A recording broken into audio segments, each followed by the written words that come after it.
আল্লাহ বলেন, গোলাম আমি আল্লাহ একজন, আমি আল্লাহর কোনো শরীক নাই। গোলাম রাতের গভীরে যখন মানুষ ঘুমাইয়া যায়, আমি আল্লাহ কিন্তু ঘুমাই না।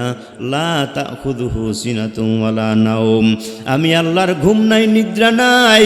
ও গোলাম, গভীর রাত যখন কোনো মানুষ বিপদে পড়ে গেলাম, চেয়ারম্যান মহোদয়ের দরজা বন্ধ হয়ে যায়, এমপির দরজা বন্ধ হয়ে যায়, মেম্বারের দরজা বন্ধ হয়ে যায়, দুনিয়ার কোনো জায়গায় তোমার স্থান নাই। আমি আল্লাহ নিচের আসমানে আইসা ডাকতে থাকি, গোলাম আয়, আমি আল্লাহর দরবারে কান্নাকাটি কর, আমি আল্লাহর দরবারে ক্ষমা চা। অসুস্থ হয়ে গেছো, আমি আল্লাহর দরবারে সুস্থতার নেয়ামতের কামনা করো, আমি আল্লাহ তোমাকে সহযোগিতার হাত বাড়িয়ে দিব। সুবহানাল্লাহ। আল্লাহ বলেন, মুমিনের দল দুনিয়ার জমিনে যেখানে বিপদে পড়ছ, কোনো মানুষ সহযোগিতা করার হাত নাই, আমি আল্লাহ এমন একজন মালিক, আমার কাছে সহযোগিতা চাও। আল্লাহ বলেন, দুনিয়াতে যারা বিপদে পড়ে আমি আল্লাহর কাছে সাহায্য চাই না, সহযোগিতা চায় না। আল্লাহ বলেন, দুনিয়াতে আমি আল্লাহ তাকে সাহায্য করি না। আর দুনিয়াতে যারা বিপদে পড়ে আমি আল্লাহর দরবারে দুইটা জিনিসের দ্বারা সহযোগিতা চাবে। এক নাম্বার হলো নামাজ, দুই নাম্বার হলো ধৈর্য। ধৈর্য আর নামাজের মোকাবেলায় যদি বান্দা আল্লাহর দরবারে সহযোগিতা কামনা করো, আমার মালিক আল্লাহ অবশ্যই ফেরেশতার মাধ্যমে হলেও তোমাকে সহযোগিতা করবেন। সুবহানাল্লাহ। ও নবীর উম্মত, আজ দুনিয়াতে মুসলমান বিপদে পড়ে আল্লাহর কাছে সহযোগিতা কামনা করে না, এদিক সেদিক দৌড়াদৌড়ি করে, আসে না নাই? আল্লাহ বলেন, গোলাম আমি আল্লাহ একজন, আমি আল্লাহর কোনো শরীক নাই। গোলাম রাতের গভীরে যখন মানুষ ঘুমাইয়া যায়, আমি আল্লাহ কিন্তু ঘুমাই না। লা তাখুযুহু সিনাতুন ওয়ালা নাওম, আমি আল্লাহর ঘুম নাই, নিদ্রা নাই। ও গোলাম, গভীর রাত যখন কোনো মানুষ বিপদে পড়ে গেলাম, চেয়ারম্যান মহোদয়ের দরজা বন্ধ হয়ে যায়, এমপির দরজা বন্ধ হয়ে যায়, মেম্বারের দরজা বন্ধ হয়ে যায়, দুনিয়ার কোনো জায়গায় তোমার স্থান নাই, আমি আল্লাহ নিচের আসমানে আইসা ডাকতে থাকি, গোলাম আয়, আমি আল্লাহর দরবারে কান্নাকাটি কর, আমি আল্লাহর দরবারে ক্ষমা চা। অসুস্থ হয়ে গেছো, আমি আল্লাহর দরবারে সুস্থতার নেয়ামতের কামনা করো, আমি আল্লাহ তোমাকে সহযোগিতার হাত বাড়িয়ে দিব। সুবহানাল্লাহ।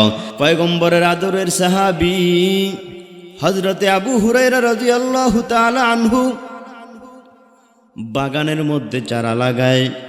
রহমতের নবী আমার ডাক দিয়ে বলেন, আবু হুরায়রা কি করো রে আবু হুরায়রা?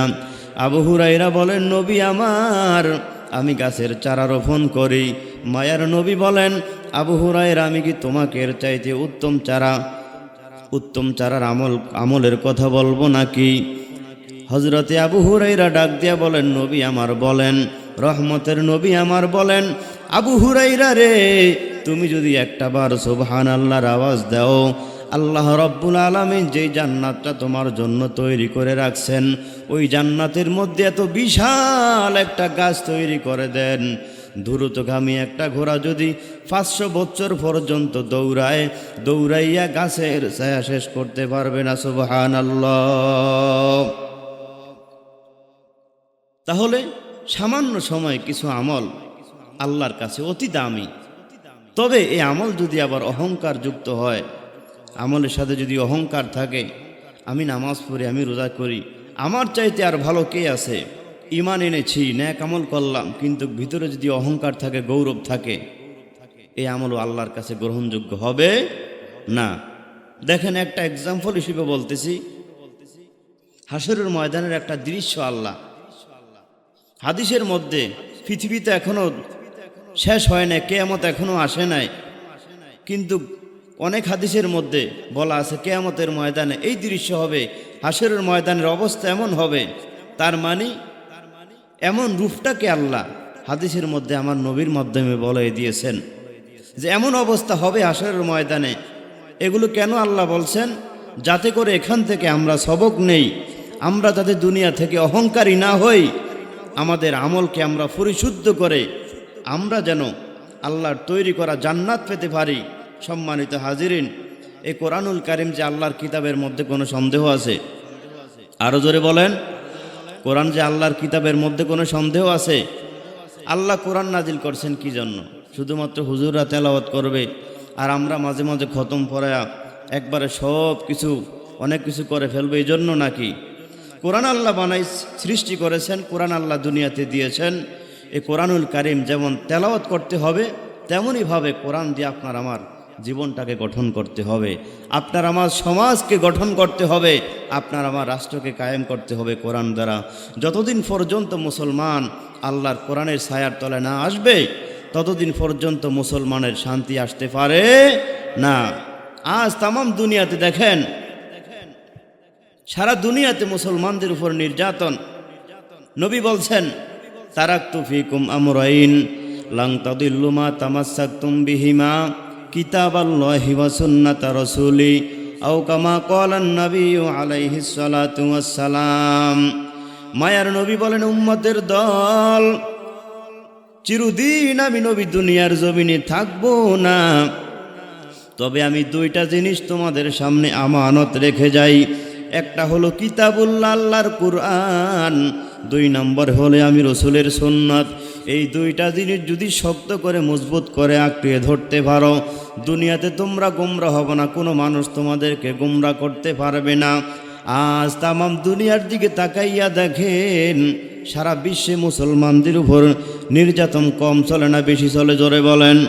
একমাত্র কারণ মুসলমান আল্লাহর কোরআন ছেড়ে দিয়েছে, রসুলের আদর্শ মুসলমানদের মধ্যে নাই, যার কারণে আল্লাহ রাব্বুল আলামিন বিধর্মীদেরকে দিয়ে আজকে মুসলমানদেরকে মাইর খাওয়াইতে আছেন। ঠিক না বে ঠিক? সমাধান চাও যদি জীবনে মরণে, ফিরে যাও খুঁজে নাও চোখ রাখো কোরআনে। সমাধান তবেই পাবে সুখ শান্তির ঠিকানা, তবেই পাবে সুখ শান্তির ঠিকানা, যদি মেনে নাও তুমি মনে প্রাণে। সমাধান বলেন, সমাধান চাও যদি জীবনে মরণে, ফিরে যাও খুঁজে নাও চোখ রাখো কোরআনে। সমাধান এ বাণী সকলের নয় শুধু মুমিনের, যারাই চলবে মেনে ফল পাবে কোরআনে। ঘরে বলো আর বাইরে বলো, ঘরে বলো আর রাষ্ট্রে বলো, অশান্তি দূর করে শান্তি আনে। সমাধান সমাধান চাও যদি জীবনে মরণে, ফিরে যাও খুঁজে নাও চোখ রাখো কোরআনে। সমাধান। ঠিক না বে ঠিক? আল্লাহ যেন আপনাদের সকলকে কোরআনকে পরিপূর্ণভাবে মেনে জেনে শুনে আমল করে, যেন আল্লাহ আমরা সবাই যেন আল্লাহর তৈরি করা একত্রিত হয়ে আল্লাহর তৈরি করা জান্নাতে থাকতে পারি। সকলে বলি আমিন।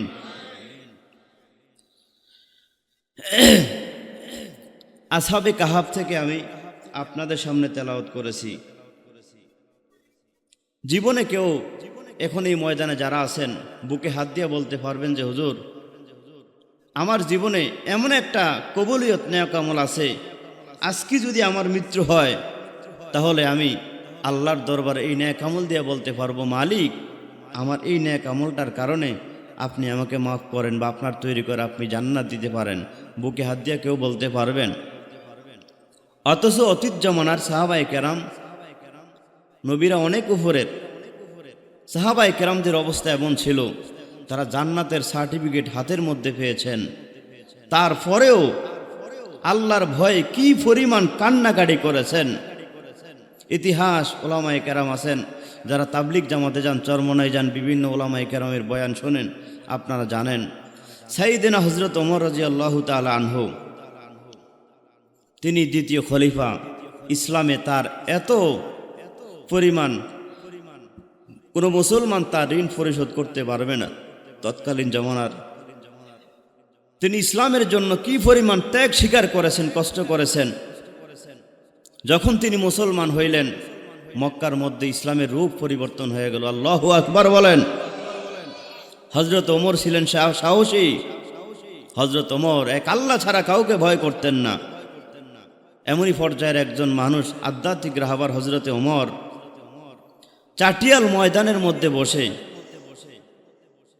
কেউ বলেন ঘাস, কেউ বলেন একটা গাছের লাকড়ি ধরে চোখের ফানি ফালাইয়া হাউমাউ করে কান্নাকাটি করেন আর ডাক দিয়া বলেন, এরে ঘাস, তোমার কপাল বড় ভালো, তোমার কপাল বড় ভালো, তোমাকে আল্লাহ ঘাস বানাইছেন, বকরিতে খেয়ে ফেলবে, তারপরে মা বোনদের চুলার লাকড়ি হয়ে যাবা, তারপরে 3টা ভাগে বিভক্ত হয়ে যাবা, একটা ভাগ বাতাসে উড়ে তোমাকে নিয়ে যাবে, আর একটা ভাগ পানির সাথে মিশে যাবে, আর একটা ভাগ মাটির সাথে মিশে যাইবা, তোমার কোনো অস্তিত্ব থাকবে না। কিয়ামতের ময়দানে এর ঘাস আল্লাহ তোমাকে জাহান্নামের আগুনের মধ্যে দিবে না। আমি ওমরের অত্যন্ত ভয়, আমি ওমরকে আল্লাহ মানুষ বানাইছেন, আমি আমার মালিকের দরবারে দাঁড়াতে হবে। কিয়ামতের ময়দানে প্রত্যেকটা মিনিটের হিসাব আমার মালিকের দরবারে দিতে হবে। আমার বড় টেনশন, আজ যদি আমি তোমার মতো ঘাস হইতাম, আমার কপাল বড় ভালো ছিল। আমি যদি গাছের একটা লাকড়ি হইতাম, গাছ হতাম, আমার কপাল বড় ভালো ছিল, কিন্তু আল্লাহ আমাকে আশরাফুল মাখলুকাত মানুষ বানাইছেন। কিয়ামতের ময়দানে আমার মালিক যদি জিজ্ঞাসা করেন, ওমর, আমি আল্লাহ এত ক্ষমতার মালিক বানাইলাম, আমি আল্লাহ এত সম্মানের চেয়ার তোমাকে দান করলাম, সুতরাং আমার নেয়ামতের কি শুকর আদায় করছো? হজরতে ওমর বলেন, আমি আমার মালিকের সামনে এমন কোনো আমল উপস্থাপনা করতে পারবো না। ও নবীর উম্মত, উসমানগঞ্জ এলাকার মুসলমান যুবক ও পর্দার আড়ালের মা বোনেরা, ভালো করে শুনো। জান্নাতের সার্টিফিকেট পাওয়ার পরেও হজরত ওমর নিজেকে নিজে এত ছোট মনে করতেছেন। ও নবীর উম্মত, হজরত ওমরের জামানায় একজন মানুষ ডাক দিয়া বলেন, ও খালিফাতুল মুসলিমিন, আপনার চেহারার মধ্যে কালো 2টা দাগ দেখা যায়, আপনি আধা দুনিয়ার প্রধানমন্ত্রী বাদশাহ, আপনার চেহারায় কালো দাগ দেখা যায়, এটা অত্যন্ত খারাপ। আপনি আমাদের প্রধানমন্ত্রী, সরকারের চেহারা অত্যন্ত স্মার্ট হতে হয় যাতে করে ওনাকে সবাই সম্মান করে, মানে, কিন্তু আপনার চেহারার মধ্যে কালো 2টা দাগ দেখা যায়, খারাপ দেখা যায়।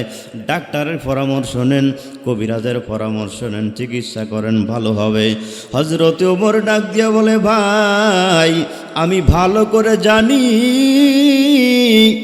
আমি ভালো করে জানি, ডাক্তারের মেডিসিন দিলে আমার দাগ আর থাকবে না, কবিরাজের সাথে যোগাযোগ করলে আমার দাগ আর থাকবে না, তবে আমার চেহারার মধ্যে কালো 2টা দাগ আমি ওমর কেন রাখছি জানো? কিয়ামতের ময়দানে আল্লাহর আদালত হবে অত্যন্ত কঠিন। যেই মুসা নবী দুনিয়ার জমিনে তুর পারে আল্লাহর দরবারে সওয়াল জবাব করতেন, আল্লাহর কহারিয়তের ভয় দেখে মুসা নবী থর থর করে কাঁপতে থাকবেন আর বলবেন, নাফসি নাফসি, আমি মুসার কি উপায় হবে? কিয়ামতের ময়দানে ঈসা রুহুল্লাহ বলবেন, নাফসি নাফসি, আদম সফিউল্লাহ বলবেন, নাফসি, সবাই বলবেন শুধু নাফসি নাফসি। হায়, আজ আমার কি অবস্থা হবে, আমার কি উপায় হবে? ওই দিন আমার মালিক যদি জিজ্ঞাসা করেন, ওমর, আমি আল্লাহ এত বড় ক্ষমতার মালিক বানাইলাম, এত রাজত্বের অধিকারী আমি তোমাকে দান করলাম। হজরতে ওমর বলেন, মালিক, আমি আপনার জন্য কিছুই দুনিয়ার জমিনে করতে পারি নাই, জান্নাতের সার্টিফিকেট পাইছেন, কনফার্ম, কোনো সন্দেহ নাই, তারপরে আমার মালিককে কেমন ভয় করতেন? ও মুমিন ভাই, আজ তুমি আমি 5 ওয়াক্ত নামাজের হেফাজত করতে জানি না, পারি না, গালের মধ্যে রসুলের সুন্নাহ নাই, 3.5 হাত বডির মধ্যে মুসলমানের কোনো চিহ্ন নাই, তারপরেও আমি আপনি দাবি করি আমি আপনি জান্নাতে যাব। কি আমল দেখাই আল্লাহর তৈরি করা জান্নাতে যাবেন? নিজের আমলটাকে আস্তে বাস্তবায়ন করে দেখাইয়া দেন। ও নবীর উম্মত, হযরত ওমর বলেন, আল্লাহর আদালত হবে অত্যন্ত কঠিন। কিয়ামতের ময়দানে নবীরা পর্যন্ত আল্লাহর ভয়ে থরথর করে কাঁপতে থাকবেন। সাধারণ মুসলমান বেঈমান জাহান্নামী যারা, তাদের তো কোনো অস্তিত্বই থাকবে না, তাদের কোনো আওয়াজই নেই হাসরের ময়দানে। তখন যদি আমার মালিক জিজ্ঞাসা করেন, ওমর আমি আল্লাহর দরবারে কি নিয়ে আসছো, একটু জবাব দাও। হযরত ওমর বলেন, আমি আমার মালিককে বলবো, হে দয়ার মালিক, আমি আপনার জন্য কিছুই করতে পারি না, আপনার দরবার থেকে হিসাব দিয়ে আমি জান্নাতেও যাইতে পারবো না। আল্লাহু আকবার বলেন। এত বড় দামি, এত বড় নেক আমল করনে ওয়ালা ওমর আল্লাহর দরবারে বলবেন, মালিক আমি আপনার দরবারে হিসাব দিয়া জান্নাতে যেতে পারবো না, তবে একটা আমল আমার আছে, আর এই আমলকে উসিলা করে যদি আপনি আমাকে আপনার তৈরি করা জান্নাতে দেন, আমি আপনার জান্নাতে যেতে পারবো, না হয় আমি ওমরের জাহান্নামের আগুন ছাড়া উপায় নাই। এবার হযরত ওমর বলবেন, মালিক গোপনে আপনার ভয়, জাহান্নামের ভয়ে, জাহান্নামের আযাবের ভয়, অন্ধকার কবর আযাবের ভয়ে কান্নাকাটি করতে করতে আমার চেহারার মধ্যে কালো দুইটা দাগ নিয়ে আসছি। সুতরাং আজকে যদি এই কারণে আপনি আমাকে ক্ষমা করেন, আমার ক্ষমা হবে, আর না হয় আমি ওমরের কোনো উপায় নেই, ওমরের কোনো উপায় নাই। ও নবীর উম্মত, এত বড় আমল করণীওয়ালা সাহাবায়ে কেরামদের অবস্থা যদি এমন হয়ে থাকে, আর আজ আপনার আমার কি পরিমাণ আল্লাহর দরবারে কান্নাকাটি করা দরকার, আল্লাহর দরবারে কেমন করুণ কণ্ঠে কান্নাকাটি দরকার। ও নবীর উম্মত, যখনই কোথাও সময় পাবেন, আল্লাহর ভয়ে, জাহান্নামের আযাবের ভয়ে, হাসরের ময়দানের কথার চিন্তা করে ভয়ে ভয়ে অন্তরের মধ্যে একা একই কান্নাকাটি করবেন।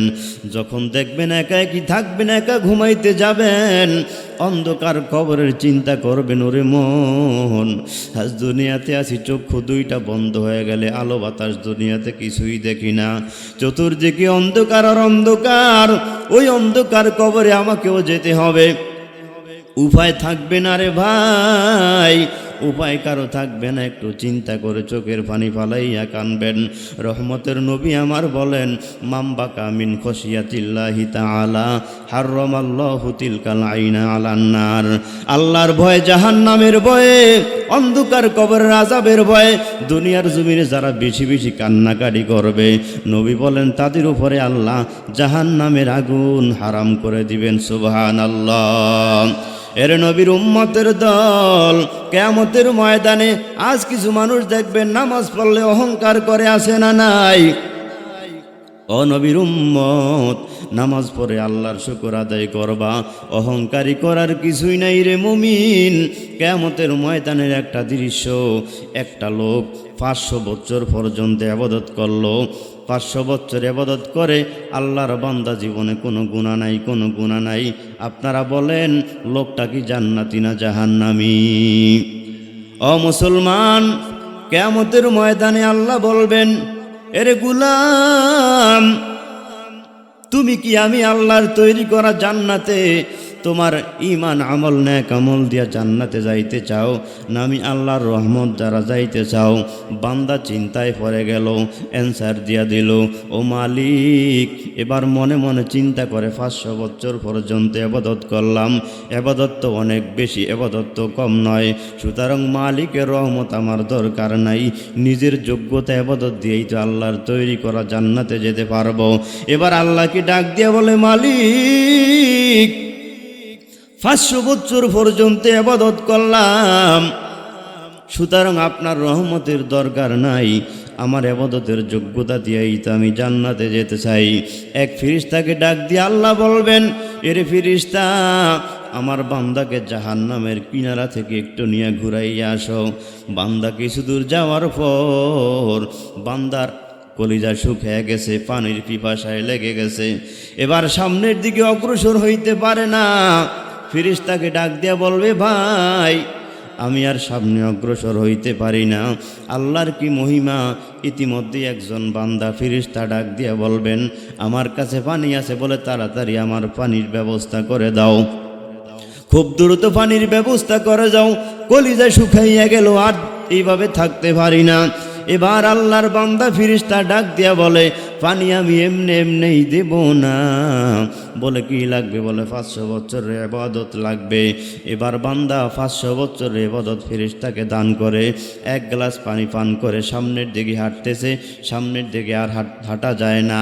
আল্লাহর বান্দাকে বলে ভাই আরেক গ্লাস পানি আমাকে দাও। বলে আবারও নেক আমল দেয়া লাগবে।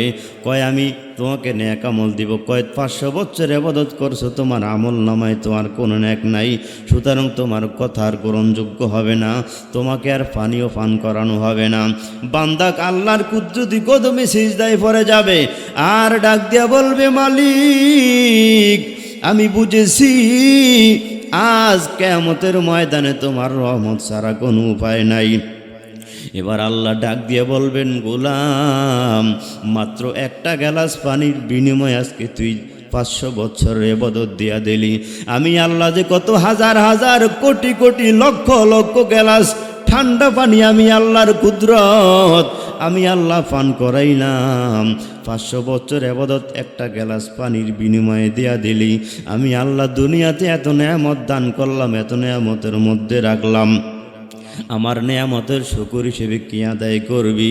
বান্দা আল্লাহর কুদরতি কদমে সিজদায় পড়ে যাবে আর ডাক দিয়া বলবে মালিক তুমি যদি দয়া করে তোমার রহমত দ্বারা আমাকে জান্নাতে দাও তাহলে আমি তোমার জান্নাত যাইতে পারবো। আজ কিন্তু আমার ইবাদতের যোগ্যতা দিয়া আমি তোমার তৈরি করা জান্নাতে যাইতে পারবো না। সুবহানাল্লাহ। আল্লাহর দয়া লাগবে কি লাগবে না? জোরে বলেন। আল্লাহর রহমত ছাড়া কেউ জান্নাতে যাইতে পারবে? সম্ভব। অতএব সব সময় কার রহমতের কামনা করব? জোরে বলেন। ও নবীর উম্মত ইন্নাল্লাযীনা আমানু ওয়া আমিলুস সলিহাত কানাত লাহুম জান্নাতুল ফিরদাউসি নুজুলা। আল্লাহ বলেন ও মুমিনের দল নিশ্চয়ই যারা ঈমান আনবা নেক আমল করবা তাদের জন্য আমি আল্লাহ জান্নাতের মধ্যে বিল্ডিং বানিয়ে রাখলাম। সুবহানাল্লাহ। নেক আমলওয়ালাদের জন্য জান্নাত। ও নবীর উম্মত এমন একটা আসহাবে রকিমের কথা বলি আজকে মুনাজাতের মধ্যে চলে যাব। 3 জন বন্ধু কোরআনের ভাষায় উলামায়ে কেরামের ভাষায় তাফসীরের ভাষায় তাদেরকে আসহাবে রকিম বলা হয়। এই 3টা লোকের উদাহরণ বুঝতে পারলে আপনার আমার জীবনটা অনেক পরিবর্তন হয়ে যাওয়ার সম্ভাবনা আছে। ও নবীর উম্মত উলামায়ে কেরামের কথাগুলো ভালো করে মানার চেষ্টা করবেন। সমাজে কিছু মানুষ আছে দেখবেন কোরআন থেকে আলেম যখন বয়ান করে কথা যদি তার বিরুদ্ধে যায় আলেমের কথাকে আর মানতে চায় না। একটু চিন্তা করা দরকার। ওলামায়ে কেরাম নিজেদের থেকে কথাগুলো বানায়া বানায়া বলে না, আল্লাহর কথাগুলোকে নকল করে করে পয়গম্বরে আরবির কথাগুলোকে নকল করে করে আমাদের সামনে উপস্থাপনা করে। সুতরাং আমাদের দরকার হলো, আমাদের প্রয়োজন হলো, আমাদের জন্য কর্তব্য দায়িত্ব হলো যেই ভুলগুলো আমার মধ্যে আছে এই ভুলগুলো কীভাবে শুধরিয়ে নিতে পারি। সুতরাং এগুলো করেন আরও আলেমদের উপরে খেপে যায় এমন এক শ্রেণীর মানুষ আছে না নাই? আসতে বলবেন না, জোরে বলেন আছে না নাই? একটু চিন্তা করা দরকার। আমাকে যিনি সৃষ্টি করেছেন সেই রবই আমার জীবন বিধান কোরআন হিসেবে দিয়েছেন। আজ আমি দুনিয়াতে আসার পরে আমি আমার রবকে মানি না, তো আমি কিসের মুসলমান, কিসের জান্নাত কামনা করি? ঠিক কিনা জোরে বলেন। সম্মানিত হাজিরিন, 3 জন বন্ধু রাস্তা দিয়ে রওনা হয়ে যাইতেছেন। কিছু দূর যাওয়ার পর চতুর্দিকে তাকাইয়া দেখে বাড়ি নাই, ঘর নাই, কোনো কিছুই নাই। আল্লাহর কি মহিমা! আকাশের মধ্যে মেঘ হয়ে শুরু হয়ে গেল, বৃষ্টি পড়বে পড়বে ভাব। আল্লাহর বান্দা 3 জন যুবক পেরেশান হয়ে গেলেন। এবার এক যুবক ভাই বলে, ভাই এখান থেকে বৃষ্টি থেকে যদি বাঁচতে চাও তাহলে মানুষের বাড়ি এখান থেকে অনেক দূরে, সুতরাং এখনই বৃষ্টি পড়বে পড়বে ভাগ। ওই যে তাকাইয়া দেখো বিশাল একটা পাহাড় দেখা যায়, পাহাড়ের গুহায় আমরা একটা আশ্রয় নিই, মোটামুটি জীবনটাকে বাঁচাই। যদি মাথার মধ্যে বৃষ্টি পড়ে গায়ের মধ্যে প্রচণ্ড জ্বর চলে আসবে, ঠান্ডা লাগবে, অসুস্থ হয়ে যাবে। অতএব জীবনটাকে বাঁচানোর জন্য, জ্বর ঠান্ডা থেকে বাঁচানোর জন্য দৌড়াই আল্লাহর বান্দা যুবক 3 জন চলে গেল পাহাড়ি এলাকার কিনারায়। ও নবীর উম্মত, ও নবীর উম্মত, এই তিনজন যুবকের মতো যদি জীবনে এমন একটা আমল আল্লাহর দরবারে কবুল করাইতে পারেন, আপনার আমার দুনিয়ার জমিনে ইবাদত করা, দুনিয়াতে নামাজ আদায় করা, ঈমান আমল করা, আল্লাহর পথে সংগ্রাম করা, হাসরের ময়দানে সম্পূর্ণরূপে সফলতা অর্জন করব, সাকসেস হবে। ও মুসলমান, তিনজন যুবক দৌড়াইয়া পাহাড়ের কিনারায় চলে গেল। পাহাড়ের কিনারে যায় দেখে ছোট্ট একটা গর্ত দেখা যায়, মোটামুটি তিনজন যুবক সেখানে ঢুকতে পারবে। তিনটা যুবক যখন পাহাড়ের মধ্যে, পাহাড়ের গুহার মধ্যে ঢুকে পড়ল, আল্লাহর কি কুদরতের মহিমা! যেই দরজা দিয়া যুবক তিনজন ঢুকে পড়ল, তিনটা পাথর আইসা গুহার দরজাটা বন্ধ হয়ে গেল। ধাক্কা ধাক্কি কইরা দেখে একটা পাথর নাড়াইতে পারে না। যেখানে বড় বড় তিনটা পাথর, যুবকরে এবার গলাগলি দইরা খাওয়াও করে কান্নাকাটি করে। আর এক যুবক ডাক দিয়ে বলে, ভাই, বৃষ্টি পড়লে জ্বর হতো, অসুস্থ হইতাম, তারপরে ওষুধ সেবন করলে সুস্থতার নিয়ামত আল্লাহ দান করতেন, কিন্তু এমন একটা ময়দানের মধ্যে আসছি, পাথরগুলো নাড়াইতে পারি না। রাস্তা থেকে পাহাড় অনেক দূরে, চিল্লা বাল্লা করে কান্নাকাটি করলে আমাদের আওয়াজ কেউ শুনবে না। সুতরাং দ্রুত পরিকল্পনা করো কিভাবে কি করা যায়। আরে তখনকার জামানায় মোবাইলের কোনো ব্যবস্থা ছিল না যে মোবাইল করে আমার জোরের ভাইকে বলবো, ভাই অমুক যাইবে, বিপদে পড়ে গেলাম, দ্রুত আমাকে উদ্ধার করো।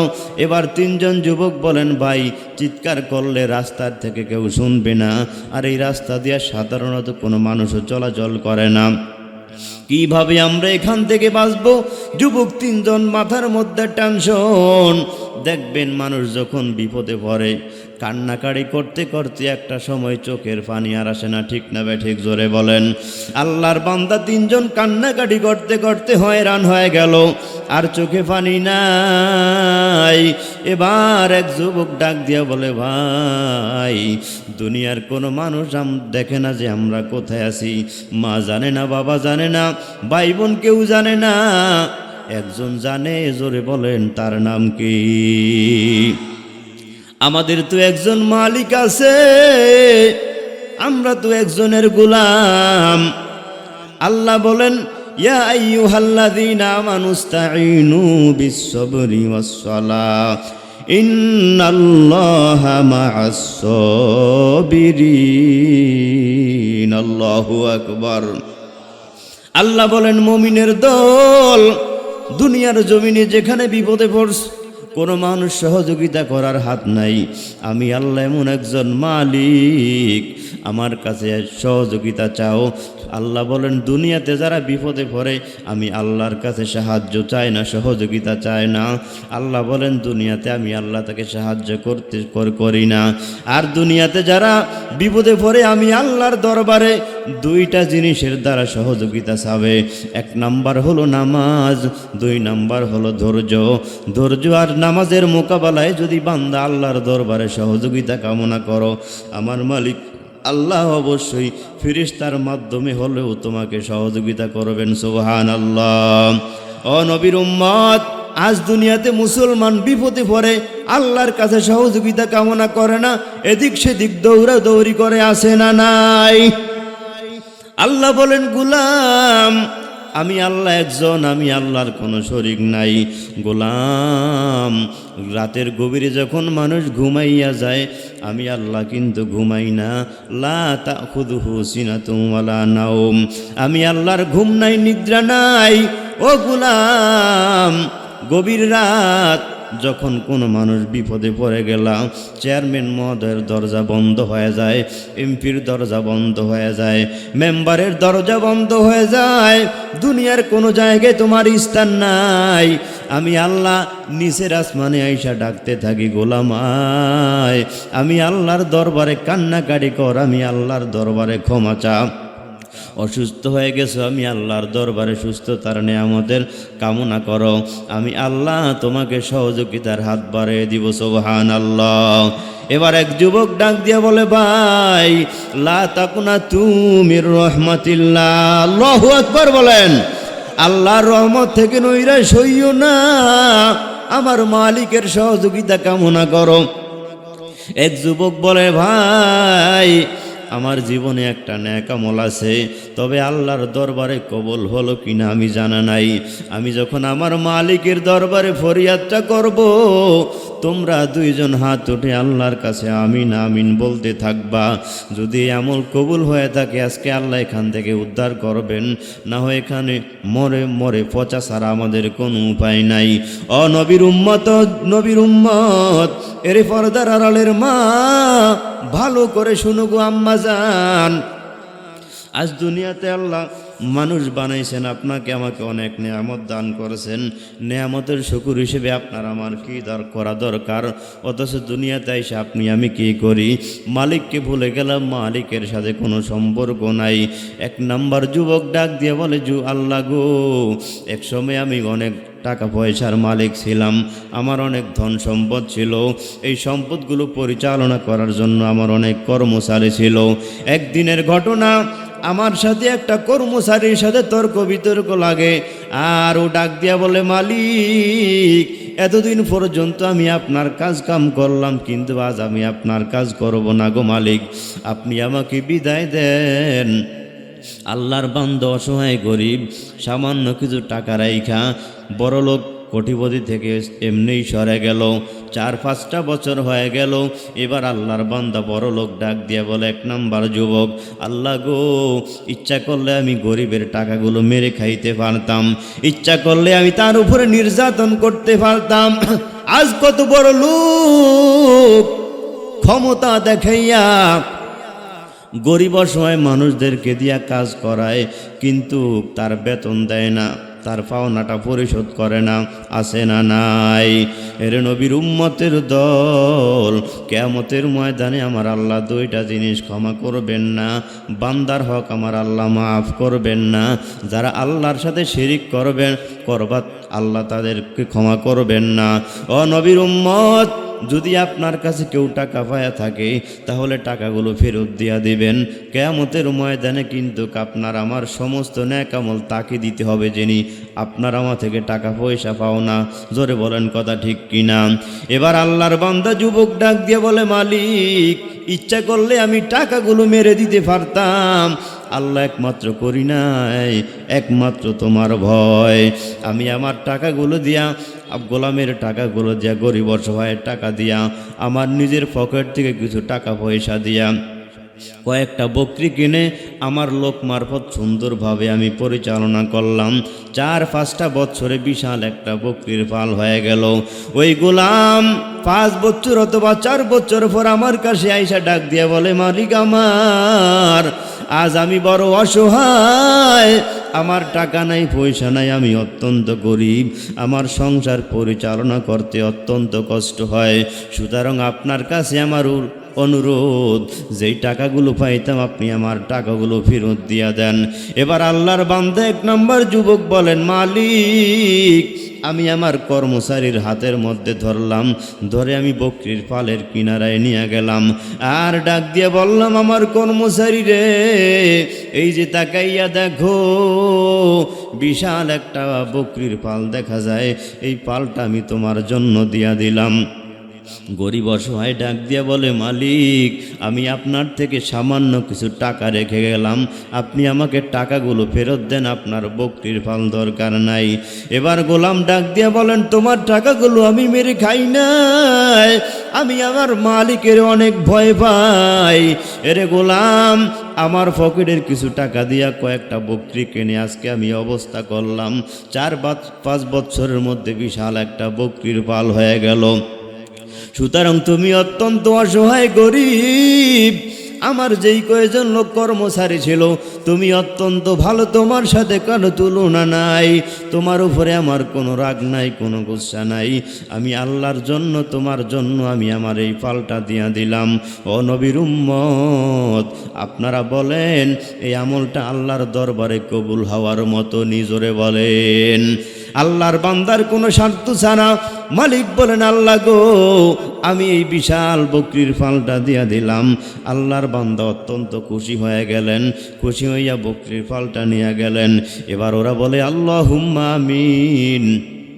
এক নাম্বার যুবক বলেন, আল্লাহ এই আমলটা যদি আমি তোমার জন্য করে থাকি আর তোমার রাজি এবং খুশির জন্য করে থাকি, আল্লাহ এই আমলটা যদি আমার কবুল হয়ে থাকে, আজকে কঠিন বিপদে পড়ে গেলাম, এই বিপদ থেকে উদ্ধার করো। কিতাবের ভিতরে উল্লেখ করা হয়, কবুলিয়ত নেক আমল দ্বারা আমার মালিকের কাছে যখন আল্লাহর বান্দা এক নাম্বার যুবক যখন ক্ষমা চাইছেন, মাপ চাইছেন, সাথে তিনটা পাথরের একটা পাথর জায়গা থেকে এমনি এমনি সরে গেল। আল্লাহু আকবার বলেন। ইন্নাল্লাযীনা আমানু ওয়া আমিলুস সলিহাত কানাত লাহুম জান্নাতুল ফিরদাউসি নুজুলা। ও নবীর উম্মত, কবুলিয়ত নেক আমল ছাড়া কিয়ামতের ময়দানে কেউ পার হতে পারবেন না। ও মুসলমান, এবার বলেন পাথর আছে কয়টা? যুবক আছে কয়জন? এবার এক নাম্বার যুবক বলেন, হ্যাঁ তোমাদেরও এমন কিছু নেক আমল অবশ্যই আছে যার কারণে মালিকের কুদরতের পরীক্ষা আজকে দিতে হবে। এবার দুই নাম্বার যুবক ডাক দিয়া বলে, ভাই তোমরা দুইজন হাত উঠাও, আমার জীবনে এমন একটা আমল আছে আমার মালিকের দরবারে কবুল হলো কিনা আমি জানি না, আমি বলতে পারি না, তবে হ্যাঁ ওই আমল যদি আমার মালিকের দরবারে কবুল হয়ে থাকে, আজকে কঠিন মুসিবত বিপদ থেকে আল্লাহ হেফাজত করবেন। দুই নাম্বার যুবক বলেন, আল্লাহ গো, এক সময় আমি অনেক ক্ষমতার মালিক ছিলাম, ক্ষমতা দিয়ে মানুষের উপর জুলুম অত্যাচার করতাম, আমার এলাকার মানুষগুলো আমার ভয়ে অত্যন্ত থরথর করে কাঁপত, যত অন্যায় করতাম কেউ আমার বিরুদ্ধে কথাবার্তা বলতে পারতো না, সাহস হইতো না। একদিনের ঘটনা, বিভিন্ন জায়গায় আমি নারীদের সাথে জিনা ব্যভিচার করতাম, জোরে বলেন নাউজুবিল্লাহ। একদিনের ঘটনা, আমি জানতে পারলাম গ্রামের মধ্যে ছোট্ট একটা কুঁড়ে ঘরের মধ্যে একটা মেয়ে বসবাস করে, অত্যন্ত সুন্দরী, অত্যন্ত সুন্দরী। আমি এই লোভে পড়ে আমি ওই মেয়ের ঘরের মধ্যে ঢুকে পড়লাম, তার গায়ের উপরে আমি চড়ে বসলাম। এবার আমি তাকাইয়া দেখি যুবকের দুইটা চক্ষু দিয়া টফ টফ করে পানিগুলো বের হয়। আমি ডাক দিয়া বললাম, যুবতী রে, জিনার মুহূর্ত, আনন্দের মুহূর্ত, তুমি কেন কান্নাকারি? কোনো ব্যাপারটা বুঝলাম না। কত মেয়ের সাথে, কত নারীর সাথে জেনা করলাম, কেউ তো কান্নাকাটি করলো না। এরে পর্দার আড়ালের আম্মা জান, ভালো করে শুনো রে আম্মা, আমার এই এলাকার মা বোনরা যদি সবাই আল্লাহর ভয়, যদি সবার অন্তরে সবাই যদি আল্লাহর ভয় অন্তরে ঢুকায়, কোনো নারী জিনা ব্যভিচার করবে না। ও মুসলমান যুবক, এরে আম্মা জান, বর্তমানে জেনা এবং ব্যভিচার পরক্রিয়া হয় একমাত্র নারীদের কারণে, নারীদের কারণে। কারণ কোনো নারী যদি ভিন কোনো পুরুষকে ঘরের মধ্যে জায়গা না দেয়, কোনো পুরুষ তার সাহস নাই তার ঘরে যাইয়া তার চরিত্র নষ্ট করবে, ঠিক না বে ঠিক? জোরে আওয়াজ দিয়া বলে। ও নবীর উম্মত, এরে আম্মাজান ভালো করে শুনো, অন্তরের মধ্যে কি আমার মালিকের ভয় নাই? কিয়ামতের ময়দানে আল্লাহর পবিত্র এই জমিন কিয়ামতের ময়দানে তোমার বিরুদ্ধে আমার বিরুদ্ধে সাক্ষ্য দিয়া দিবে।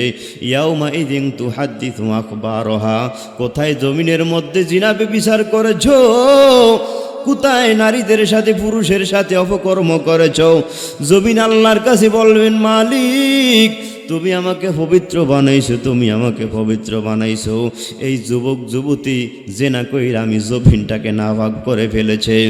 ওর বউ ছিল, স্ত্রী ছিল, এই মেয়েটার স্বামী ঘরের মধ্যে ছিল, তারপরেও চরিত্র এত খারাপ, জেনা ব্যভিচার বিভিন্ন জায়গায় করেছে। জমিন আল্লাহর দরবারে সাক্ষ্য দিয়া দিবে। হাসরের ময়দানের একটা দৃশ্যের কথা আপনাদেরকে বলি। একদল মানুষ কিয়ামতের ময়দানে দাঁড়ায় থাকবে, নাক ধরে কি যেন দুর্গন্ধ আসে, আর ডাক দিয়ে বলবো, ওই যে এদিক থেকে এমন যেন দুর্গন্ধ আসে, হাসরের ময়দানে দাঁড়িয়ে থাকা যায় না, দাঁড়িয়ে থাকা যায় না। ফেরেশতার দর আওয়াজ দিয়ে বলবে, ওই যে তাকাইয়া দেখো, দুনিয়ার জমিনে নারী পুরুষ অবাধে জেনা ব্যভিচার করেছে, তাওবা করার সুযোগ হয় নাই, তাওবা করার সুযোগ হয় নাই। আজকে ওরা বড় নাফাক, ওদের এই নাফাকিকে পবিত্র বানানোর জন্য আল্লাহ জাহান্নামের আগুনের মধ্যে দিবেন। দুনিয়ার জমিনে জিনা ব্যভিচার করেছে, তাওবা করার সুযোগ হয় নাই, সুতরাং এমত অবস্থায় মারা গেল, তাওবা করার সুযোগ হয় নাই। আজকে এই জিনার লজ্জা স্থান থেকে দুর্গন্ধ ওদের লজ্জা স্থান থেকে বের হয়। জোরে আওয়াজ দিয়ে বলেন নাউযুবিল্লাহ। আল্লাহ বলেন ওয়ালা তাকরাবুজ জিনা ইন্নাহু কানা ফাহিশাতাও ওয়া সাআ সাবিলা। জিনার রাস্তা বড় খারাপ। আল্লাহ বলেন জিনা করা তো দূরের কথা, জিনার ধারে কাছেও যাইও না রে মুমিন। জিনার রাস্তা খারাপ রাস্তা। দেখবেন সমাজের একজন নেতা, তার সম্মান কম না বেশি? জোরে বলেন। যদি কোনো একটা নারীর সাথে ভিন্ন একটা ঘরের মধ্যে উলঙ্গ হোক, উলঙ্গ ছাড়া হোক, ফেসবুকে যখন আপনারা দেখছেন বাংলার জমিনের কত ক্ষমতাশালী নেতা মেয়েদের সাথে মহিলাদের সাথে অপকর্ম ভাইরাল হয়ে গেল, দলের পথটা চলে যায়, শেষ পর্যন্ত জুতার বাড়ি খায়, সন্তানের কাছেও কালারিং হয়, সন্তানও মানুষের সামনে মুখ দেখাইতে পারে না। যদি জোর আওয়াজে কথা বলে বলবে বেটাল তোর বাবা লুচ্চা, চরিত্র খারাপ। ঠিক না বেঠিক? জোরে বলেন। ও নবীর উম্মত, জেনাবে বিচার নারী কেলেঙ্কারি অত্যন্ত খারাপ। এর আম্মা জান জিনার কাজটা অধিকাংশ আমার মা বোনদের থেকে বেশি হয়। আমি আমার আম্মা জানদেরকে বলবো, মাইকের আওয়াজ যতটুক পর্যন্ত যায়, আম্মা জান বেপরদায় আর দুনিয়াতে চলাফেরা করবেন না, জেনাবে বিচার করবেন না। তো আপনার স্বামী আছে, স্বামীর সাথে ভালোবাসার বন্ধন অটুট রাখেন, পরক্রিয়া করিয়েন না। কিয়ামতের ময়দানে আমার আল্লাহর দরবারে জবাবদাহি করতে হবে। আপনার সমস্ত সব কিছু আপনার স্বামীর আমানত।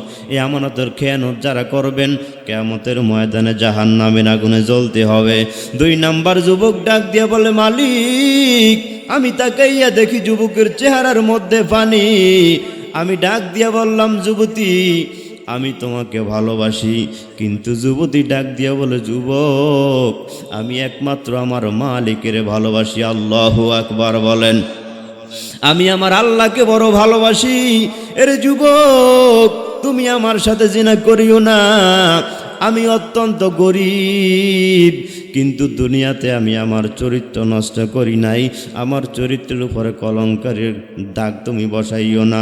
প্রয়োজন যদি হয় আমি আমার মা বাবাকে রাজি করাইয়া নিব, তুমি আমাকে বিবাহ করে নাও। তারপরে তুমি আমার সাথে জেনা ব্যভিচার করে আমার চরিত্র হরণ করিও না। দুনিয়াতে আমি কোনো বেগানা নারীর দিকে তাকাই নাই, বেগানা পুরুষের দিকে তাকাই নাই। আমি আমার মালিকরে বড় ভয় পাই। এবার যুবক ডাক দিয়ে বলে যুবতী, এখানে কোনো মানুষ নাই, তুমি আমার মনের চাহিদার একটু পূরণ করো। যুবতী ডাক দিয়ে বলে যুবক, যদিও কোনো মানুষ নাই, আমার মা নাই, বাবা নাই, দুনিয়ার কেউ দেখে না, একজন দেখেন, তার নাম কি? আল্লাহকে ফাঁকি দেওয়ার কোনো রাস্তা নাই রে যুবক। তুমি যদি আজকে আমার সাথে জেনা ব্যভিচার করো, কিয়ামতের ময়দানে আমি হব জিনাকারিনী, তুমি হব জিনাকার। আমার আল্লাহ যদি জিনাকারিনী বলে ডাক দে, জাহান্নামের আগুন ছাড়া উপায় নাই রে যুবক। দুনিয়ার সাধারণ আগুন সহ্য করতে পারি না, কিন্তু কিয়ামতের ময়দানে জাহান্নামের আগুন সহ্য কিভাবে করব? এর যুবক, তুমি আমাকে মাফ করে দাও, তুমি আমার সতীত্ব নষ্ট করিও না। যুবক বলেন আল্লাহ, আমি যুবতীর চরিত্র নষ্ট করতে পারতাম, ইচ্ছা করলে আমি চরিত্র নষ্ট করে কলঙ্কের দাগ আমি বসাইতে পারতাম। আল্লাহ কেন করি নাই? একমাত্র তোমার ভয়। আল্লাহু আকবার বলেন। আল্লাহ এই সুযোগ পাওয়ার পরেও যুবতীর চোখের পানি দেখে আমি অত্যন্ত ভয় পেয়ে গেলাম। তোমার ভয় আমার মধ্যে চলে আসলো। আমি ডাক দিয়ে বললাম যুবতী রে, তোর চেহারা এত সুন্দর, না জানি আমার আল্লাহ তোর চেহারার চাইতে তোর চরিত্র অনেক সুন্দর করলো। আল্লাহর কাছে দোয়া করে, দয়ার মালিক, তুমি আমার চেহারা কত সুন্দর বানাইছো, তুমি আমার দিলটাকে, চরিত্রকে আরো অত্যন্ত সুন্দর বানিয়ে দাও। জোরে বলেন আল্লাহুম্মা আমিন। এবার যুবক ডাক দিয়ে বলে যুবতী, কত নারীর সাথে জেনা করলাম, আমার কি হবে? যুবতী বলে যুবক, এক আল্লাহর উপরে তওবা করো, ইস্তেগফার করো, জীবনের কথাগুলো স্মরণ করে করে কান্নাকাটি করো। যুবক ডাক দিয়ে বললে আল্লাহ, আজ থেকে আমি তওবা করলাম, জীবনে কোনো যতদিন বেঁচে থাকবো বেগানার দিকে আমি আর তাকাইব না, জেনা ব্যভিচার দূরের কথা কোনো নারীর দিকে আমি তাকাবো না। এবার যুবক বলেন, আল্লাহ এই আমলটা যদি আমার কবুল হয়ে থাকে, তোমার যদি আমলটা পছন্দ হয়ে থাকে, তাহলে আজকে কঠিন মুসিবতে পড়লাম, একটা পাথর জায়গা থেকে সরে গেল, কিন্তু এখনো পর্যন্ত এখান থেকে বের হওয়ার কোনো রাস্তা নাই, সুতরাং এখান থেকে তুমি আমাদেরকে উদ্ধার করো। আল্লাহর বান্দা যুবক যখন কবুলিয়ত নেক আমল দ্বারা আমার মালিকের দরবারে ফরিয়াদ করলো, দুইটা পাথর, একটা পাথর জায়গা থেকে এমনি এমনি সরে গেল। সুবহানাল্লাহ। ও নবীর উম্মত, ও নবীর উম্মত, এবার 3 নম্বর যুবক, ওই 2 যুবক ডাক দিয়ে বলে, ভাই তোমার জীবনে এমন একটা আমল অবশ্যই আছে, দেখেন কবুলিয়ত নেক আমলের আমার আল্লাহর কাছে অনেক দাম। আল্লাহ বলেন, দুনিয়াতে আমি আল্লাহ মানুষ কেন বানাইলাম জানো? আল্লাযী খালাকাল মাউতা ওয়াল হায়াতা লিয়াবলুয়াকুম আইয়ুকুম আহসানু আমালা। আমি আল্লাহ মানুষের হায়াত দান করলাম, মৌত দান করলাম পরীক্ষা করার জন্য। আল্লাহ বলেন, কিসের পরীক্ষা?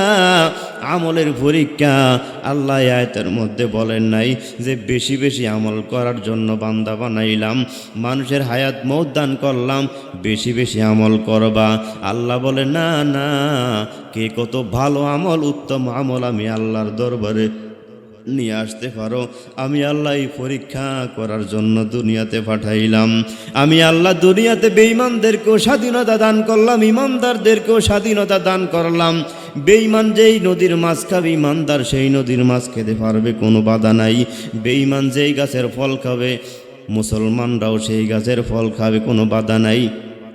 যদি আমি আল্লাহ বিভিন্ন ধর্মের মানুষদেরকে এটা নিষেধ করে দিতাম, বেঈমানরা কিয়ামতের ময়দানে আল্লাহর দরবারে বলতো, ও মালিক, আপনি মুসলমানদের জন্য খুশি হয়ে এই নিয়ামতগুলো বেশি বেশি দিয়া দিলেন, মুসলমানদের স্বাধীনতা বেশি দিয়া দিলেন, সুতরাং আপনি তো আমাদেরকে কষ্টের মধ্যে রাখছেন। আল্লাহ বলেন, এমন দোষ যেন কিয়ামতের ময়দানে আমি আল্লাহর দরবারে দিতে না পারে। দুনিয়াটা আমি আল্লাহ পরীক্ষার হলের জন্য দিয়া দিলাম। বান্দা, আমি আল্লাহর কোরআনের রাস্তায় যদি চলো তুমি জান্নাত পাইবা, বামে যায় শয়তানের রাস্তায় যদি পড়ো তুমি জাহান্নামের আগুনে জ্বলবা। এবার তুমি নিজে নিজে সিদ্ধান্ত নেও, কোরআনের পথে চলবা না দুনিয়ার ইহুদি খ্রিস্টানদের আইনতন্ত্র মন্ত্রের পিছনে চলবা। কোরআনের রাস্তায় যদি চলো, দুনিয়াতে আমি আল্লাহর পক্ষ থেকে তোমার উপরে বিপদ আসবে, মুসিবত আসবে, ধৈর্য ধরতে হবে নামাজ এবং সবরের মাধ্যমে। তাহলে কিয়ামতের ময়দানে আমি আল্লাহ তোমার জন্য জান্নাত বানিয়ে রাখলাম, যেই জান্নাতের মধ্যে ঢুকি তুমি আশ্চর্য হয়ে যাইবা। সামান্যই নেক আমলের কারণে বুঝি আজকে এত দামি আল্লাহ জান্নাত দিয়া দিলেন। ও নবীর উম্মত, ও নবীর উম্মত যুবক, এবার 3 নম্বর যুবক ডাক দিয়ে বলে, মালিক, আমি গরিব হই নাই, দুনিয়ার জমিন তুমি আমাকে গরিব বানাইছো, অসহায় আমি হই নাই, তুমি আমাকে অসহায় বানাইছো। এরে গরিবের দল, গরিব হওয়া এটা তোমার জন্য আল্লাহর থেকে পরীক্ষা। ও বড় লোক, তোমার জন্য বড় লোক হওয়া এটা আল্লাহর পক্ষ থেকে পরীক্ষা। ও নারী, ও আম্মা জানরা, আপনারা নারী হয়েছেন আল্লাহর পক্ষ থেকে পরীক্ষা। নারী হওয়া আল্লাহর পরীক্ষা। ও মুসলমান, পুরুষ হওয়া এটা আল্লাহর পক্ষ থেকে পরীক্ষা। ও মুসলমান, আল্লাহর বান্দা গরিব ডাক দিয়া বলেন, মালিক, তুমি আমাকে অত্যন্ত গরিব বানাইছো। মানুষের কাজ যদি একদিন বন্ধ করে দিই, তারপরে আমার ঘরে চুলা জ্বলে না, সন্তানরা কান্নাকাটি করতে হয়।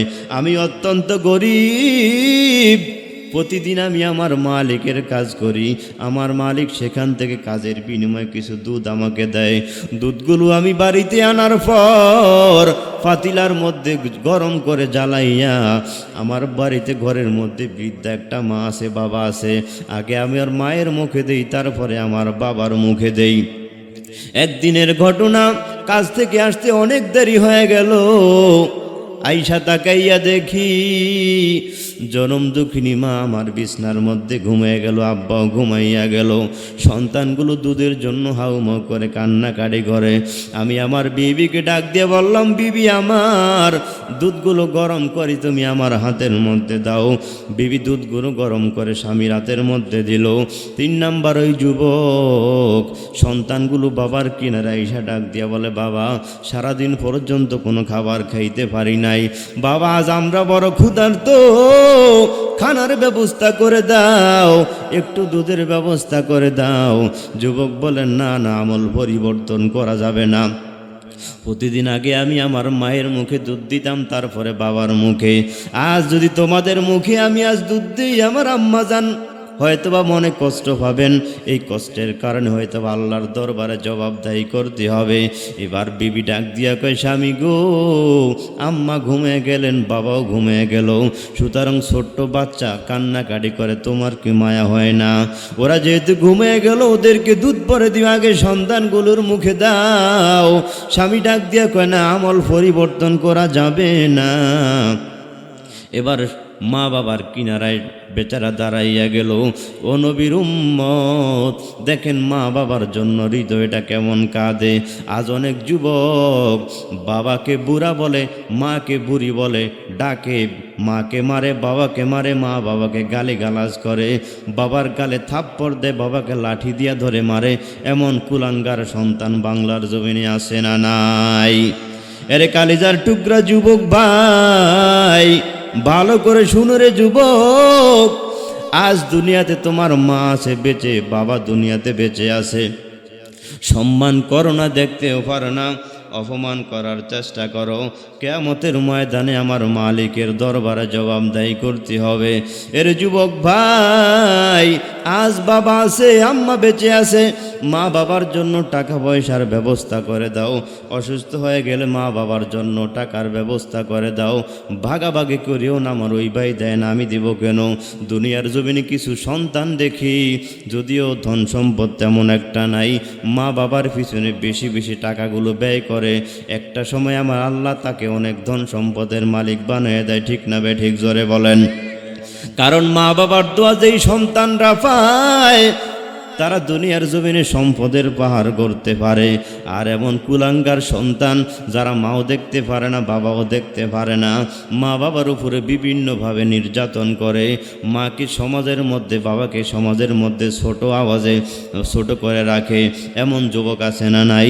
ওরা দুনিয়ার জমিনে কোনো কিছুই করতে পারে না। ও নবীর উম্মত, কয়েকদিন আগে দেখলাম ছোট্ট একটা মাসুম বাচ্চা, 7 অথবা 8 বছর বয়স হবে, অথবা 9 বছর বয়স এমন হবে। বাচ্চাটা মাদ্রাসায় লেখাপড়া করে। কবরের কিনারায় জনম দুঃখিনীতে তার মা ইন্তেকাল হয়ে গেল। কবরের কিনারায় আইসা ঈদের দিন সবাই যার যার বাড়িতে ব্যস্ত, পিছন থেকে কে যেন সুন্দর করে ভিডিওটা ফেসবুকে করে ভিডিওটা আপলোড করে দিব। এবার সন্তান চোখের পানি ফালাইয়া কবরের কাছে কিনারে একটা মা বলে ডাক দিল। আর সন্তানটা ডাক দিয়ে বলে, মা আজকে 1 মাস হয়ে গেল, তোমার সুন্দর চেহারাটা আমি দেখি না। এরে আম্মা জান, আমি যখন মাদ্রাসায় থাকতাম 1.5 মাস 2 মাস পর্যন্ত মাদ্রাসা থেকে ছুটি পাইলে আমি বাড়িতে যখন আসতাম, এর মধ্যে যে খ্যাপটা ছিল মাদ্রাসায় মোবাইলে মাত্র একটু কথাবার্তা বললে আমার দিলটা শান্ত হয়ে যাইত, রাত্রিতে আমার ঘুম চলে আসতো। আজকে যখন আমি রাত্রে ঘুমাইতে যাই, মাদ্রাসায় আমার ঘুম আসে না। গভীর রাত আমি যখন বাড়িতে তোমার কিনারায় থাকতাম, যখন আমার ঘুমটা ভেঙে যাইতো, মা জননীর গায়ের উপরে হাতটা পড়লে আমার ঘুম আবার অটোমেটিক চলে আসতো। কিন্তু রাত্রিতে আমি যখন ঘুমাইতে যাই, মাথার মধ্যে টেনশন, আমার যে মা নাই, আমার যে আম্মা নাই, আমি অল্প বয়সে আমি আমার মা হারাইলাম। এই ময়দানে কত বাবা আছেন যার মাও নাই, বাবাও নাই, অন্ধকার কবরের মধ্যে আছে। এমন একটা কবর, লেপের কোনো ব্যবস্থা নাই, একটা বালিশের কোনো ব্যবস্থা নাই। খালের পানি কবরের মধ্যে ঢুকে, বৃষ্টি পড়লে বৃষ্টির পানি কবরের মধ্যে ছিদ্র দিয়া ঢুকে। ও নবীর উম্মত, ওই মা বাবা যাদের জাহান্নামে আছে গুনাহের কারণে, সন্তানদের কাছে আবদার করে, সন্তান আজ আমি মা 5 বছর 10 বছর হয়ে গেল দুনিয়ার জমিন থেকে চলে আসলাম, আমি মায়ের কবরটার কিনারায় এসে একটু দোয়া করলি না, কবরটা একটু জিয়ারত করলি না? আমি বাবা কত কষ্ট করে মাথার গাম পায়ে ফালাইয়া তোর জন্য কামাই করে আমি নিজে নামাজগুলো আদায় করতে পারিনি, তোর ভবিষ্যতের চিন্তা ভাবনা করে আজ দুনিয়াতে আমি লক্ষ লক্ষ টাকার সম্পদ তোদের জন্য আমানত রেখে আসলাম। সুতরাং আমার দেয়ার সম্পদগুলো বক্ষণ করো, আল্লাহর রাস্তায় দান করো না, আমার কবরের কিনারায় এসে একটু কবরটা জিয়ারত করো না। রহমতের নবী মদিনার নবী আমার বলেন, এরই আমার উম্মতের দল, যার মা নাই, যার বাবাও নাই, প্রতিদিন জুমার দিন নামাজ আদায় করে, শুক্রবারে যখন মা বাবার কবরের কিনারায় দাঁড়াইয়া সূরা ফাতিহা, সূরা ইখলাস অথবা সূরা ইয়াসিনের এক মুমিন সূরা মুলক থেকে, কোরআনুল কারীম থেকে কিছু তেলাওয়াত করে, রহমতের নবীর উপরে দরুদ ইব্রাহিম পাঠ করে যদি সন্তান মা বাবার জন্য দোয়া করে, নবী বলেন তার মা বাবার কবরে রাজাব আল্লাহ বন্ধ করে দেয়, সুবহানাল্লাহ। এবং যেই সন্তান মা বাবার কবরের কিনারায় দাঁড়াইয়া দোয়া করে, কবরটাকে জিয়ারত করে, রহমতের নবী বলেন আল্লাহ ওই সন্তানটাকে নেককার সন্তান হিসেবে কবুল করে নেয়। আজ দুনিয়ার জমিনে মা দুনিয়াতে বেঁচে আছে, বাবা বেঁচে আছে, সম্মান করো না, অহংকারী করো, টাকা পয়সা দাও না, বেয়াদবি করো। ও নবীর উম্মত, ও নবীর উম্মত, অনুরোধ করে বলবো, পায়ে হাত রেখে বলবো, মা বাবারে আর কষ্ট দিস না রে ভাই, মায়ের উপরে নির্যাতন করিস না। আজ দুনিয়াতে মা আছে, বাবা আছে, বুঝু না।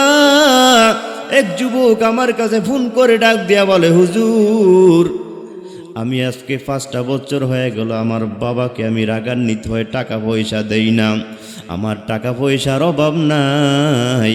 আমার বিবি সবসময় আমাকে বলতো, স্বামী গো আপনার বাবা আপনার জন্য কত কষ্ট করেছে। এই কথাগুলো বলার কারণে আমি আমার বিবিকেও ধরে ধরে মারতাম। আমার কালিজার টুকরা একটা সন্তান, আমি এক সময় তাকাইয়া দেখি আমার আব্বার কোলে তার মানে নাতি কোলে নিয়ে, আমার ছোট্ট সন্তান কোলে নিয়ে হাঁটে। হুজুর আমি এটা দেখে বরদাস্ত করতে পারি নাই। আমার বাবা যখন আমাকে দেখে আমার সন্তানটাকে রেখে যখন তার বাড়িতে চলে গেল, সন্ধ্যার পর আমি আমার বিবিকে ডাক দিয়ে বললাম, আমার সন্তান আমার বাবা কেন কোলে লইল? দেখেন মানুষ কত বড় হিংস্র হইতে পারে। হুজুর এই কারণে আমি আমার বিবিকে ধরে জনমের মতো পিটাইলাম। আমার কাছে ডাক দিয়ে বলে, হুজুর আমার মতো নাফরমান, আমার মতো কুলাঙ্গার বেঈমান মনে হয় দুনিয়ার জমিনে নাই। আমি আমার বিবিকে কতবার সে গোপনে গোপনে আমার বাবাকে যে সহযোগিতা করত, এগুলি আমি বরদাস্ত করতে পারতাম না, দেখতে পারতাম না। একটা সময় হলো হুজুর আজ আমার বাবা আমার বাড়িতেও মরে নাই, অনেক দূর আমার বোন আছে, সেই বোনের বাড়িতে মারা গেল। আজ আমি এলাকার মানুষের সামনে লজ্জায় চেহারা দেখাইতে পারি না। আমি বললাম, যুবক তোমার বাবার কি হয়েছে? ও ডাক দিয়ে বলে, হুজুর আমার আব্বা এই রাত্রিতে দুনিয়ার জমিন থেকে ইন্তেকাল হয়ে গেল। আজ আমি বড় অসহায়, আমার কলিজাটা খান খান হয়ে গেল। আমি আমার বাবার উপরে নির্যাতন করলাম, আমার বাবাকে অপমান করলাম। আমি তো আমার আব্বার কিনারায় আমি মাপ চাইতে পারি নাই। আমার বাবার কাছে আমি কিভাবে মাপ চাবো? এলাকার অনেক মানুষ ডাক দিয়ে বলল, বাবার উপরে নির্যাতন করছো, সুতরাং কিয়ামতের ময়দানে তোমার নিস্তার নাই, দুনিয়াতেও নিস্তার নাই। তুই তোর বাবার কবরের খাট ধরবি না, তোর বাবার কবরের কিনারায় যাবি না। এলাকার মানুষ তাকে হুমকি দেয়, ধামকি দেয়। যুবক আমাকে ফোন করে বলে, হুজুর বেয়াদবি করেছি। আমি বললাম, ভাই বাবাকে যখন কবর দিবা, কবরের কিনারা একে একই যায় বাবার কাছে কান্নাকাটি করবা আর বলবা, আব্বা দুনিয়াতে তোমার জন্য কিছুই করতে পারি নাই, না বুঝে অনেক নির্যাতন করেছি রে বাবা, তুমি আমাকে ক্ষমা করে দেও। বাবার বয়সী যারা আছে তাদেরকে সম্মান করো, দেখলে একটা চা পান করাও। আমার মালিক আল্লাহর কাছে ক্ষমা চাও, কারণ আমার আল্লাহ ক্ষমা করতে পারেন কি পারেন না? জোরে কন। ও নবীর উম্মত, এবার 3 নম্বর যুবক ডাক দিয়া বলে, ভাই আল্লাহ গো, আমার জীবনে একটা নেক আমল আছে, তবে কবুল হলো কিনা জানা নাই। আমি আমার মায়ের কিনারায় দুধ নিয়ে দাঁড়ায় গেলাম। গভীর রাত, আমার মা জননীর ঘুমটা ভেঙ্গে গেল। তাকাইয়া দেখে আমি সন্তান দুধের পেয়ালা নিয়ে দাঁড়ায় রইলাম। ও নবীর উম্মত, ও নবীর উম্মত, কিছুক্ষণের মধ্যে মুনাজাত দিয়া দিব, যেহেতু আজকে মাহফিলের প্রথম দিন। ও মুসলমান, এবার মা জননীর ঘুম ভেঙ্গে গেল। মা জননী আসক্ত হয়ে চমকে গেল, আশ্চর্য হয়ে গেল, আর ডাক দিয়ে বলল, বাবা তুই কি ঘুমাও নাই? এরে বাবা তুই কি এখনো ঘুমাও নাই? আমি ডাক দিয়া বললাম, মা কাজের থেকে আসতে একটু দেরি হয়ে গেল। ওই যে তাকাইয়া দেখো, তোমার নাতিদেরকে আমি দুধ দেই নাই, কারণ প্রতিদিন তোমাদের মুখে আগে দুধ দেয়া দেই, তারপরে আমার সন্তানের মুখে দুধ দেই। কান্নাকাটি করতে করতে সন্তানগুলো ঘুমিয়ে গেল। ও মুসলমান যুবক, এবার আম্মা জান চোখের পানিগুলো ছেড়ে দিয়া মালিকের দরবারে দুইটা হাত উঠিয়ে দিল, আর ডাক দিয়ে বলল, মালিক, যেই সন্তান আপন কলিজার টুকরা সন্তানের মুখে দুধ দিল না, একমাত্র আমি মায়ের মোহাব্বতে, তার বাবার মোহাব্বতে, দুনিয়ার জমিনে আমার সন্তান যখন দুনিয়াতে কোনো বিপদে পড়বে, আমার সন্তানকে দুনিয়ার জমিনে তুমি কোথাও বিপদে ফালাইও না। এমনকি কিয়ামতের ময়দানে যেই দিন সমস্ত নবীরা পর্যন্ত তোমার কহারিয়তের অবস্থা দেখলে থরথর করে কাঁপতে থাকবে। ও মালিক, আমার সন্তানকে হাসরের ময়দানে জাহান্নামের আগুনে জ্বালাইও না। করুণ কণ্ঠে যখন আম্মাজান কান্নাকাটি করলেন, মায়ের দোয়াটা সাথে কবুল করে নিলেন কে? মায়ের দোয়া লৌরে যুবক, মায়ের দোয়া লও, বিপদে পড়বে না তুমি যখন যেথায় যাও। মায়ের দোয়া লৌরে যুবক, মায়ের দোয়া লও, একটি গ্লাস পানির ফলে বাইজিদের কোলে তুলে হাত তুলে মা বলে, বাইজিদকে ওলি বানাও। মায়ের দোয়া লৌরে যুবক, মায়ের দোয়া লও, আরে বিপদে পড়বে না তুমি যখন যেথায় যাও। মায়ের দোয়া লৌরে যুবক, মায়ের দোয়া লও। যা কিছু করছো জীবনে কিছু হয়নি মায়ের দোয়া বিনে, যা কিছু হইছো জীবনে কিছু হয়নি মায়ের দোয়া বিনে। ওই মা বাবারই খেদমত করে একটু দোয়া লও। মায়ের দোয়া লৌরে যুবক, মায়ের দোয়া লও, মায়ের দোয়া লৌরে যুবক, মায়ের দোয়া লও। যার কারণে বাইজিদের নাম ছড়িয়েছে বিশ্ব তামাম। ওই ছোট্ট শিশু বাইজিদেরই মতো সবাই হও। মায়ের দোয়া লৌরে যুবক, মায়ের দোয়া লও, মায়ের দোয়া লৌরে যুবক, মায়ের দোয়া লও। ও নবীর উম্মত, এবার 3 নাম্বার যুবক ডাক দিয়ে বলে, দয়ার মালিক, আমি আমার মা বাবার জন্যই যে খেদমতটা করলাম, তোমার দরবারে যদি কবুল হয়ে থাকে, আমি নিঃস্বার্থভাবে আমি আমার মা বাবাকে ভালোবাসি, এই কারণে আমলটা আমি করলাম। ও দয়ার মালিক, মেহেরবানি করে আজকে পাথর মাত্র একটা আছে, কিন্তু এখান থেকে বের হওয়ারও এখনো কোনো রাস্তা নাই। আল্লাহর বান্দা যুবক যখন কবুলিয়ত নেক আমল দ্বারা আমার মালিকের দরবারে দরখাস্ত করেছেন, একটা পাথর ছিল, জায়গা থেকে আমার আল্লাহ পাথরটাকে সরিয়ে দিলেন। আল্লাহর বান্দা যুবক গর্ত থেকে বের হইয়া মালিকের কুদরতি কদমে চাটিয়াল ময়দানের মধ্যে সেজদায় পড়ে গেল, আর ডাক দিয়া বলল, মালিক, তোমার মতো দয়াময় কেউ নাই, তোমার মতো মায়াময় কেউ নাই, তোমার মতো রহমত করনেওয়ালা কেউই নাই। জীবনে কত অন্যায় করলাম, গুনাহ করলাম, এই যে নেক আমলগুলো করলাম তোমার দরবারে কবুল হয় রইল, মালিক তুমি ছাড়া আমাদেরকে ক্ষমা করার মতো কেউ নাই। ও নবীর উম্মত, বান্দা দুনিয়ার জমিনে কোনো অন্যায় করবে, গুনাহ করবে, কারণ সব সময় আমাদের পিছনে শয়তান মেহনত করে, শয়তান বিভিন্ন অপকর্ম করায়। শয়তান আল্লাহর কাছে বলছিল, আল্লাহ আদম নবীকে সিজদা না করার কারণে জাহান্নামী হয়ে গেলাম, লানতের তক্ত রশি গলার মধ্যে ঝুলে গেল। ও মালিক আপনার কাছে বলি কিয়ামত পর্যন্ত হায়াত দিয়া দেন। আল্লাহ বলেন কবুল করা হল, দিয়া দিলাম। এবার ইবলিস শয়তান ডাক দিয়ে বলে, মালিক মুহূর্তের মধ্যে যেন সারা পৃথিবী ভ্রমণ করতে পারি, আদম সন্তানের মুখ দিয়া যেন ঢুকে পিছন দিয়ে বের হতে পারি। আল্লাহ বলেন সব দিয়া দিলাম। ইবলিস শয়তান ডাক দিয়ে বলে, তোমার ইজ্জতের কসম, তোমার কোনো বান্দাদেরকে আমি জান্নাতে যেতে দেব না, জাহান্নামের মধ্যে ফালাইয়া দিব। আল্লাহ বলেন না না, সবাইকে পারবি না, ইল্লা ইবাদাকা মিনাল মুখলাসিন, যারা আমার মুখলেস বান্দা, যারা আমার খাঁটি বান্দা।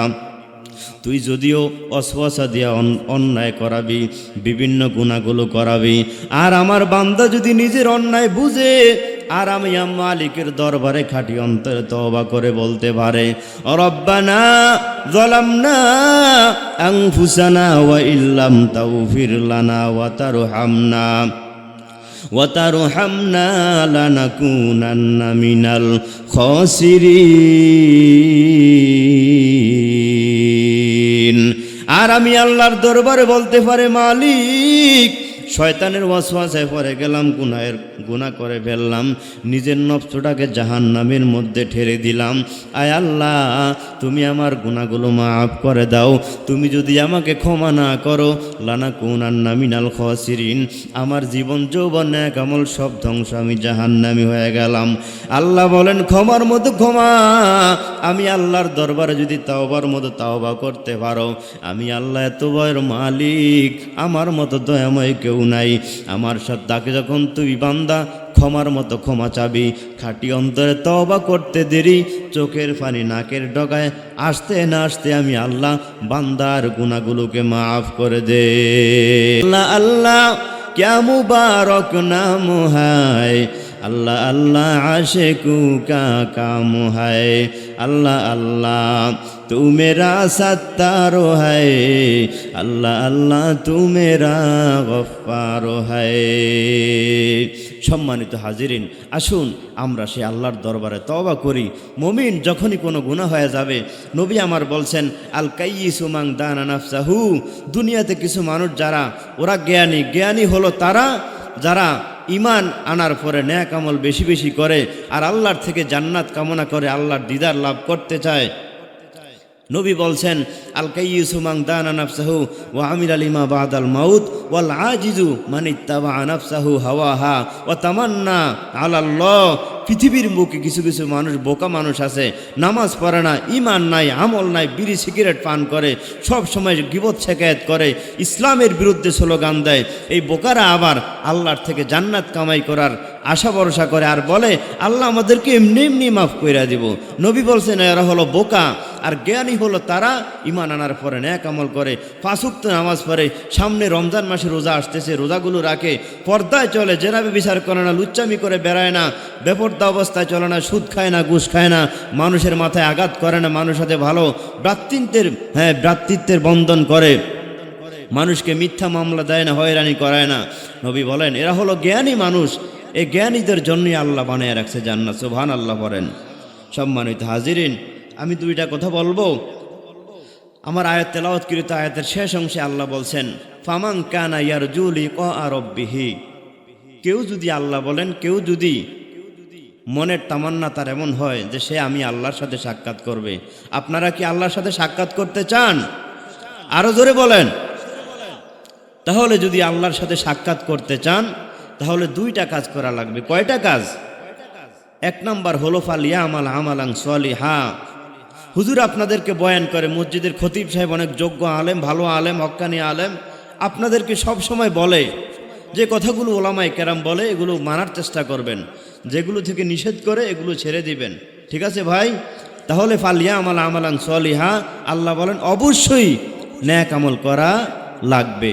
2 নাম্বার হলো ওয়ালা ইউশরিক বি ইবাদাতি রব্বিহি আহাদা, আমি আল্লাহ এক, আমি আল্লাহর সাথে অন্য কাউকে শরীক করা যাবে না। বর্তমানে সবচাইতে নিকৃষ্টতম সে আপনার শিরক যেখানে হয় সেই স্থানগুলো হইল বাংলার জমিনের মাজার। আছে না নাই? আমরা সরকার পতন হওয়ার পরে কিছু কিছু জায়গায় দেখলাম আমার ছাত্র ভাইরা কিছু কিছু জায়গায় মাজারগুলো ভেঙ্গে উড়িয়ে দিল প্রশাসনের সহযোগিতায়। সম্মানিত হাজিরিন, এই দেশে মাজারগুলো ভালো হয়ে থাকুক এবং মাজারগুলো থেকে মানুষ সবক পাক, কোরআনুল কারিমের তেলাওয়াত শিখুক। হক্কানি ফির মাশায়েখ যেমন ফির সাহেব চরমনাই আছে না নাই? সেখানে কোনো শিরিক বিদআতের কারখানা চলে নাকি? বাংলাদেশে এমনও মাজার আছে, আপনি এই কয়েকদিন আগে ফেসবুকে দেখলাম শাহ আলীর মাজার। শাহ আলী রহমতুল্লাহ আলাই এত বড় একজন আল্লাহ বলা তিনি, আর তিনি কবরে আছেন, আর তার আশেপাশে কিছু গাঞ্জাখোর লোক আর সরকার অদল বদল হয়ে যে কিছু মানুষ সুবিধাভোগী কিছু মানুষ সেখান থেকে লক্ষ লক্ষ টাকা তারা ব্যাটফাই পাওয়ার পরে প্রশাসনিকভাবে সহযোগিতা করে এই মানুষগুলো এই অপকর্মগুলো করতে থাকে। সুতরাং আমরা এগুলি চাই না, আমরা কোনো বৈষম্য চাই না, আমরা শিরিক এবং বিদআত মুক্ত এই বাংলার জমিনটা পবিত্র চাই। ঠিক না ঠিক জোরে কোন? সেখানে দেখলাম প্রশাসন গেল, সেনাবাহিনীর অনেক ভাইরা গেল, পুলিশের অনেক ভাইরা গেল, যা দেখলাম বিশাল বড় গাজার কুলকুই যে গাজাদের টান মারে নাকে মুখে, হারে এই অবস্থা, অস্ত্র বিভিন্ন কিছু বুঝলাম না। তারপরে প্রশাসনের একজনকে কয়, এক চুলওয়ালা বিশাল বড় চুল, মোজগুলো এমন, মুখ দেখা যায় না, দাড়িতে জট পইরা গেছে, কয় আমার সাথে বেহাদবি করবি তুই জইলা মরবি, তুই ধ্বংস হবি। প্রশাসনে কয় আপনি মুরব্বী দেখে মারলাম না, যদি অল্প বয়সী হইতেন আমার মতো এমন মারা মারতাম, আমি কেমনে ধ্বংস একটু দেখাই দিতাম। বাটফারি ফাজলামি বাদ দেন, ভালো হয়ে যদি চলেন। এই সমস্ত দাড়িমারি এগুলো ফাইসনকে জট পইরা গেছে। সম্মানিত হাজিরিন, সেখানে শিরিক বিদআত পীরের কদমে সেজদা দেয়। বাংলার জমিনে এমন কি মাজার নাই? আপনারা আমার কথা কি রাগ করতেছেন? সম্মানিত হাজিরিন, আমরা চাই না এই যারা শিরিক করবা, শিরকের মতো জঘন্য অপরাধ করবা, কিয়ামতের ময়দানে এই ফিরগুলোও জাহান্নামী হবে। যারা ফিরের কদমে সেজদা দেয় মুরিদগুলো জাহান্নামের আগুনে জ্বলতে হবে। এজন্য আল্লাহ বলছেন 2টা কাজ, আমার সাথে যদি সাক্ষাৎ করতে চাও তাহলে 2টা কাজ করতে হবে। একটা হলো নেক আমল, 2 নাম্বার হলো আল্লাহর সাথে অন্য কাউকে শিরিক করা যাবে না। মাজারে যেয়ে কেউ মান্নত করবেন না, মাজারে যাওয়ার দরকার নাই। যেখানে আপনার আশেপাশে মাদ্রাসা আছে, নুরানি হাফিজি মাদ্রাসা, কওমি মাদ্রাসা আছে, এখানে লিল্লা গোরাবা ফান্ড আছে, অসহায় সন্তানদেরকে ওলামায়ে কেরাম বিনা টাকায় আপনার কোরআনুল কারীম শিক্ষা দেয়, আলেম বানায়। সুতরাং আপনার টাকাগুলো সেখানে যায় না, মাজারে আপনি টাকা দেন, সেখানে মান্নত করা সম্পূর্ণরূপে হারাম। আপনার টাকা পায় তারা গাঞ্জা টানে, আপনার সুবিধায় অসৎ আমার মা বোনরা সেখানে যাওয়ার পরে খারাপ হয়, এমন কিছু তাদেরকে পান করানো হয়, খাওয়ানো হয়, যার কারণে সেখানে তারা আলেমদেরকে গালিগালাজ করে। আমি শাহ আলীর মাজারের কথা বলি, 5 বছর অথবা 6 বছরের আগে, তো উনি তো একজন বড় আল্লাহওয়ালা, হয়তো বা যারা ধার্মিক অনেকেই জানেন, ওলামায়ে কেরামরা বিশেষ করে জানেন। আমি হুজুরের আল্লাহর ওলির কবরের কিনারা দাঁড়াইলাম, সূরা থেকে তেলাওয়াত করা শুরু করলাম। একটা গাঞ্জাখোর আমার সামনে আইসা কয়, আপনি এখানে কি করতেছেন? আমি কি হুজুরের ওনার কবরটাকে আমি জিয়ারত করতেছি। মাজার জিয়ারত কেমনে করতে আপনি জানেন? আপনার হাত এইভাবে, আপনি এইভাবে হাতটাকে এইভাবে তার কাছে নত করেন নাই, একবার কবরের কাছে এমন করেন নাই, আপনি মানে দাঁড়ায় দাঁড়ায় এখন এগুলো পাইছেন কোথায়? আমি কি আপনাদের এই না মাজার না? আমি দাওরা হাদিস একটা ছেলে, আপনি আমাকে শিখান। আপনি কি সূরা ফাতিহার তরজমা জানেন? কত শত বুঝি না, এখানে করতে হইলে আমি যেভাবে বাতলে দিই এভাবেই করবো, তা আমি কি না করবো না? আলহামদুলিল্লাহ, যা করার দরকার আমি করে ফেলছি।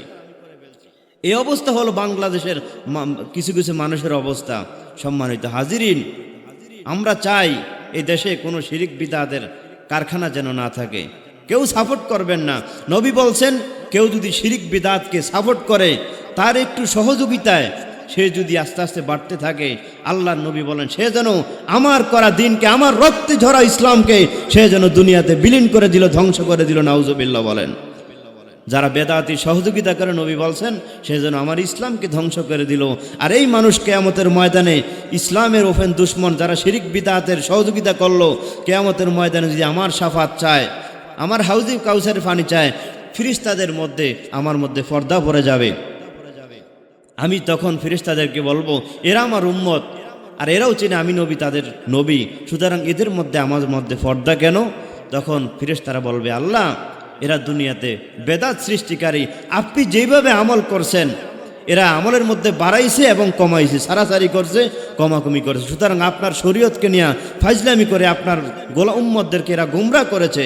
নবী বলবেন, সোহকান সোহকান, দূর হ পাপিষ্ট, তোরা আমার উম্মত না, আর আমি নবীও তোদের নবী না। কিয়ামতের ময়দান নবী যদি অস্বীকার করে তোমার আমার উম্মত না, আপনার আমার ভাগার কোনো পথ আছে ভাই? জান্নাতে যাওয়ার কোনো রাস্তা আছে? এই জন্য আসুন, কথা আর বাড়াবো না। যে কথাগুলো বললাম, আল্লাহ রাব্বুল আলামিন সর্বপ্রথম আমাকে এবং আপনাদের সকলকে আমল করার তৌফিক দান করেন। আর আম্মা জানরা এখানে অনেকে আছেন যারা এখনও জাগ্রত আছেন, 4টা আমল আপনাদেরকে বলবো।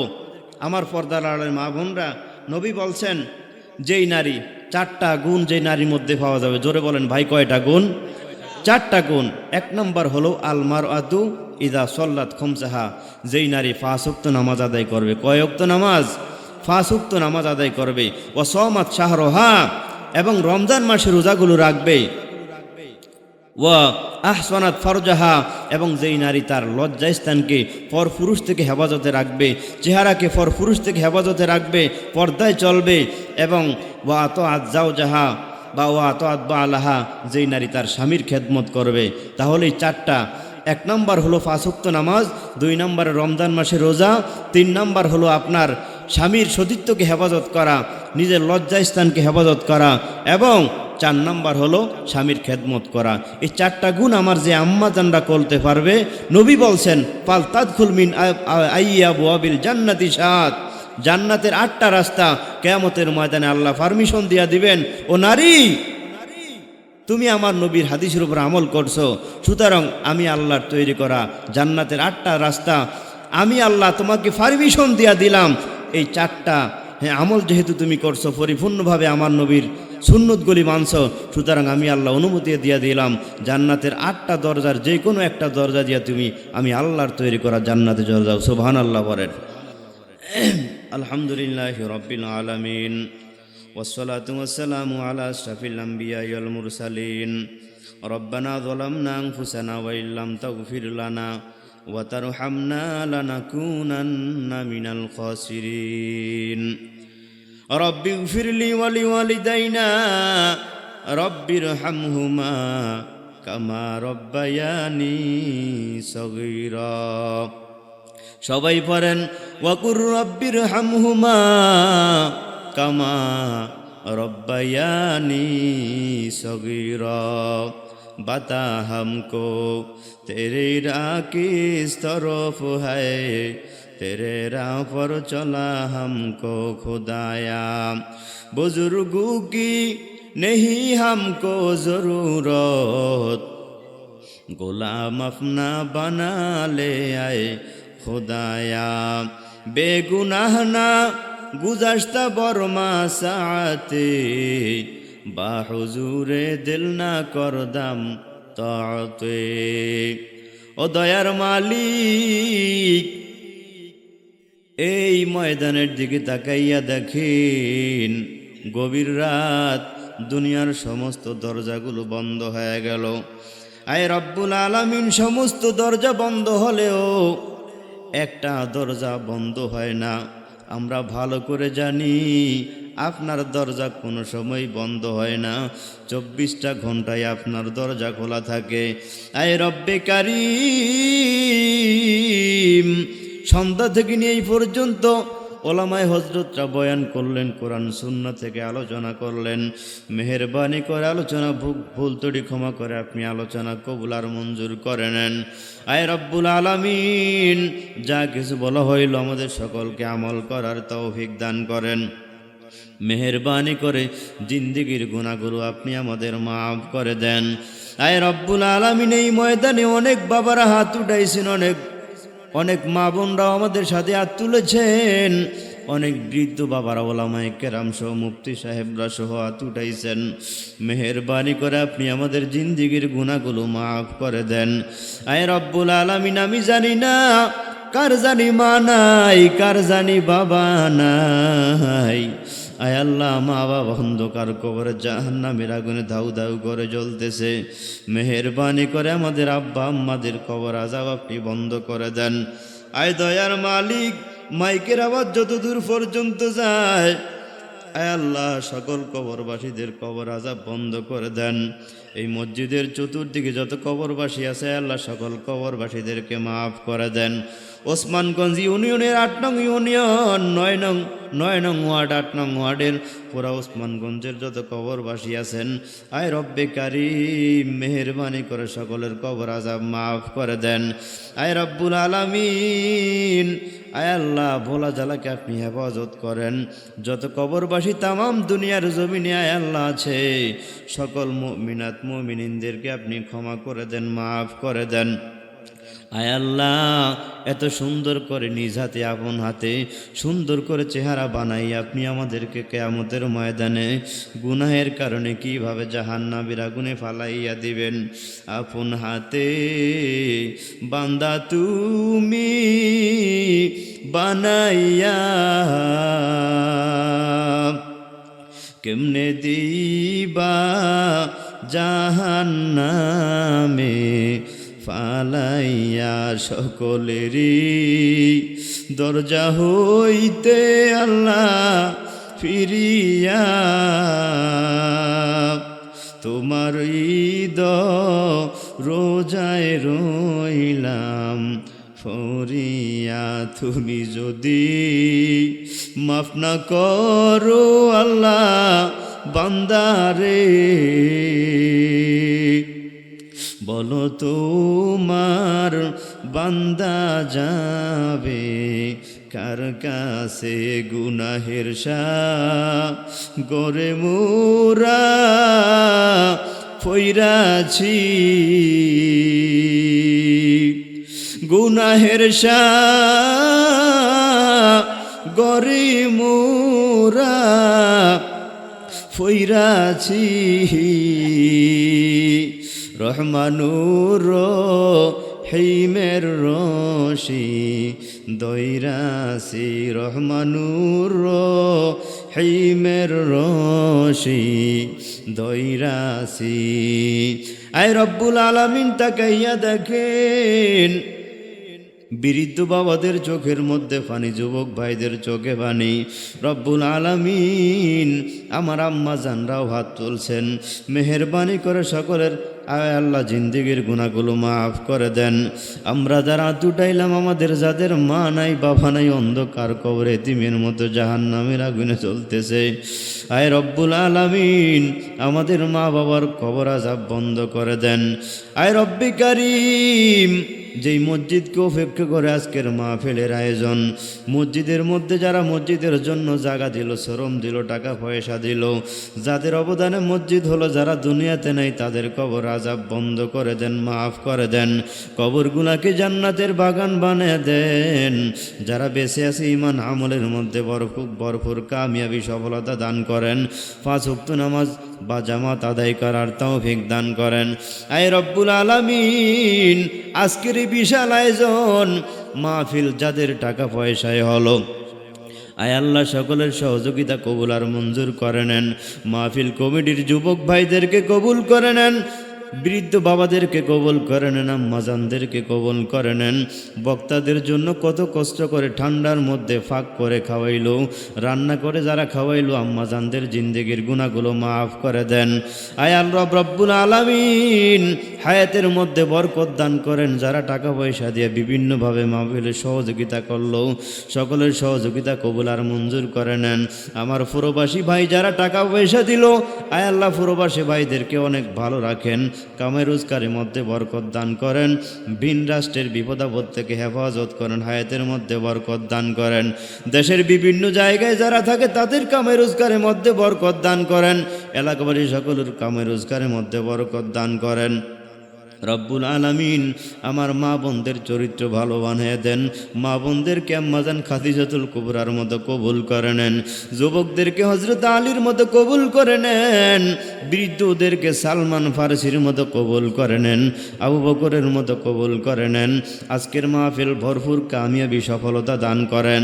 আয় রব্বুল আলামিন তাকাইয়া দেখেন গভীর রাত যেই যুবকরা মোবাইল নিয়ে পড়ে থাকার কথা, যুবক ভাইরা বয়ান শুনলো, আলেমদেরকে সম্মান করলো, মেহেরবানি করে যুবকদের অন্তরকে পবিত্র করে দেন, জিন্দেগির গুনাহগুলো মাফ করে দেন, আমার যুবক ভাইদেরকে দ্বীনের পথে আসার তৌফিক দান করেন। অনেকে অসুস্থ দোয়া চাইছে, আয় আল্লাহ সকলকে সুস্থতার নেয়ামত দান করেন। এলাকাবাসী যারা অসুস্থ, ময়দানের মধ্যে যারা অসুস্থ, প্রত্যেককে সুস্থতার নেয়ামত দান করেন। রব্বুল আলামিন মনফুরার দ্বীপ জেলা ভোলার মনফুরার উপজেলার মাওলানা আব্দুল মতিন ফয়েজি অসুস্থ হয়ে হাতটা ভেঙ্গে ঢাকায় আছে, ভাইকে আপনি সুস্থতার নেয়ামত দান করেন। দ্বীপ জেলা ভোলার আরেকজন বক্তা শরীফুল ইসলাম সিদ্দিকী ভাই অসুস্থ, ভাইকে সুস্থতার নেয়ামত দান করেন। আমার ছোট্ট সন্তান এবং আমার ছোট্ট একটা ভাতিজা চরফেশন হসপিটালের ভর্তি আছে, আয় আল্লাহ আমার ভাতিজাকে সুস্থতার নেয়ামত দান করেন। আয় আল্লাহ সুস্থতার নেয়ামত দান করে ওর মা বাবার কলিজাকে আপনি ঠান্ডা করে দেন। রব্বুল আলামিন স্টেজের মধ্যে যারা আছেন অসুস্থ, ময়দানের মধ্যে এলাকার মা বোনরা যারা অসুস্থ, সকলকে সুস্থতার নেয়ামত দান করেন। আয় রব্বুল আলামিন আমাদের সকলের উপর আপনার খাস রহমত নাজিল করেন। আগামীকালকে এখানে মাহফিল হবে, আগামীকাল এখানে মাহফিল হবে বরফুরায় আল্লাহ শ্রোতা তারা যেন ময়দান বরফর হয়ে যায়। মাহফিলে যা কিছু দরকার সব কিছু আপনি ব্যবস্থা করে দেন। আখিরি ফরিয়াদ, যাদের টাকা পয়সা আয়োজন হলো তাদেরকে কবুল করে নেন, জিন্দিগির গুনাহগুলো মাফ করে দেন। আয় আল্লাহ আমার আম্মা জানদের জিন্দিগির গুনাহগুলো মাফ করে দেন, মা বোনদেরকে পর্দা নিশি নয় চলার তৌফিক দান করেন। আয় আল্লাহ সমস্ত অন্যায় পাপাচার থেকে হেফাজত করেন, গুনাহমুক্ত জীবন দান করেন, গুনাহের প্রতি ঘৃণা জমায়া দেন। আয় আল্লাহ রসুলের সুন্নত মোতাবেক চলার তৌফিক আমাদের সকলকে দান করেন। ওলামায়ে কেরামদেরকে নিয়ে হাত উঠাইলাম, যুবক ভাইদেরকে নিয়ে, সাদা দাড়িওয়ালা মুরব্বীদেরকে নিয়ে হাত উঠাইলাম। যার হাতখান আপনার দরবারে পছন্দ হয় তাকে উসিলা করে আমাদের সকলের দোয়া মোনাজাত কবুল আর মঞ্জুর করে নেন। আয় রব্বুল আলামিন আমি জানি না কার কি মনের নেক মাকসাদ, মেহেরবানি করে প্রত্যেকের মনের নেক মাকসাদ পুরা করে দেন। আয় আল্লাহ সকলের মনের নেক মাকসাদ পরিপূর্ণভাবে পুরা করে দেন। রব্বুল আলামিন আগামীকালকেও মাহফিল হবে, মাহফিলকে কবুল করে নেন। ওলামে হজরতরা অনেক দূর থেকে আসবেন, সহি সালামতে আইসা সুন্দরভাবে বয়ান করে আবার যার যার স্থানে সশরীরে সুন্দরভাবে ফিরতে পারে সেই তৌফিক দান করেন। আমার মুফতি মারুফ বিল্লাহ কলিজার টুকরা ভাই মারুফ বিল্লাহ ফরাজি ভাইকে তামাম বাংলার জমিনের জন্য কবুল করে নেন। আয় আল্লাহ স্বাস্থ্য কণ্ঠের মধ্যে আপনি ইলমের মধ্যে আমলের মধ্যে বরকত দান করেন, হায়াতের মধ্যে বরকত দান করেন। সুবহান রাব্বিকা রব্বিল ইজ্জাতি আম্মা ইয়াসিফুন ওয়া সালামুন আলাল মুরসালিন।